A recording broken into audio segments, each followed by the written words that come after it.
স্বামীকে বাঁচাতে নিজের লিভারের কিছু অংশ দান করেছিলেন স্ত্রী, কিন্তু প্রতিস্থাপনের পর মৃত্যু হয়েছে তাদের দুজনেরই। ভারতের পুনের এই ঘটনায় বেসরকারি হাসপাতাল কর্তৃপক্ষকে নোটিশ পাঠিয়েছে মহারাষ্ট্র স্বাস্থ্য দপ্তর। সোমবারের 25শে আগস্টের মধ্যে তাদের জবাব দিতে বলা হয়েছে। হাসপাতালের তরফে জানানো হয়েছে তারা সব ধরনের তথ্য দিতে প্রস্তুত। তাদের দাবি, যে রোগীর লিভার প্রতিস্থাপন হয়েছিল তার বিভিন্ন রকম শারীরিক জটিলতা ছিল, আর নিয়ম মেনেই প্রতিস্থাপন করা হয়েছিল।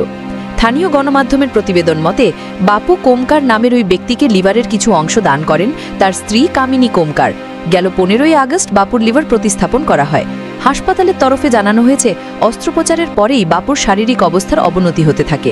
17ই আগস্ট তিনি মারা যান, আর 21শে আগস্ট তার স্ত্রীর সংক্রমণ ধরা পড়ে এবং চিকিৎসার সময় মৃত্যু হয়। পরিবারের অভিযোগ পেয়ে তৎপর হয় রাজ্য স্বাস্থ্য দপ্তর।